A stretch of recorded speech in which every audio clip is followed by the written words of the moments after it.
Ang binibining tumalo sa mahal na hari. Noong unang panahon, sa isang kaharian sa Tondo, ay mayroong dalagang balita sa ganda at talino. Anak si Sharai ni Tasan na isa sa mga utosan ng hari.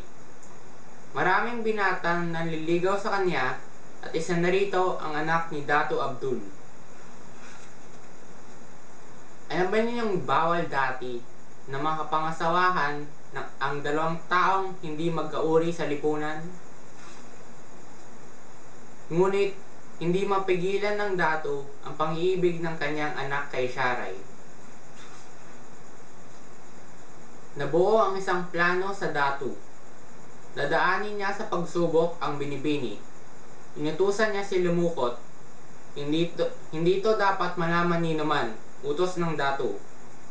Nanginig sa takot si Lumukot. Para na rin kasi niyang anak si Sharai dahil sa anak ito ng kaibigan niyang si Tasan. Masiglang sumalubong si Sharai kay Lumukot nang makita ito sa bungad ng kanilang bahay. Pinag-uutos ng mahal na Datu na lulutuin mo raw ang pipit na ito ng 12 putahe.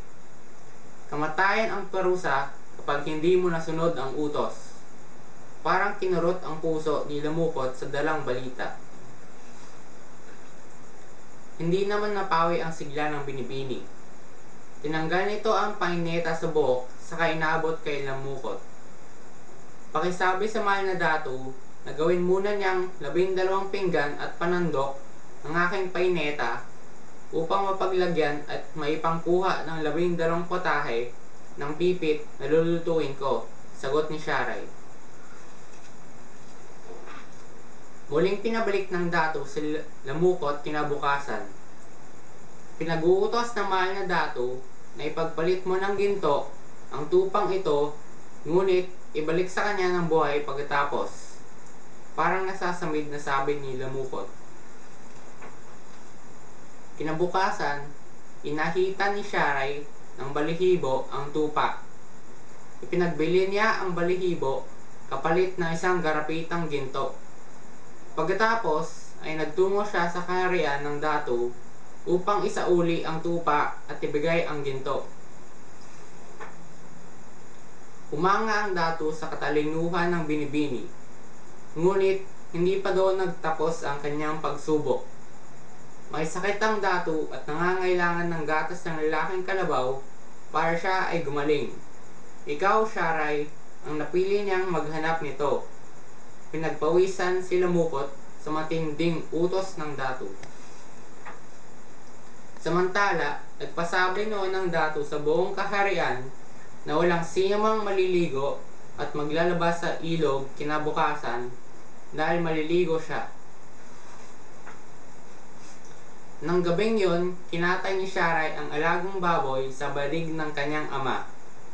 Maagang maaga kinabukasan ay nagtungo na siya sa ilog upang labhan ang banig na puno ng dugo. Galit na galit ang Datu nang umaga sa kanyang pinaliliguan ang dugo. Pinag-utas niyang huliin ang taong naglalaba. Nagulat siya nang si Sharai ang dadakip ng mga gwardya. Ano ang dahilan at naglalaba ng banig? Hindi mo ba alam na pinagbabawal ko ang paglalaba at pagliligo ngayon? Sabi ng Datu. Pamanhin po, mahal na Datu. Hindi ko dapat ipagpaliban ang paglalaba ng banig na pinanganakan ng aking ama. Mahinaong sagot ni Sharai. Hindi maaaring manganak ang lalaki.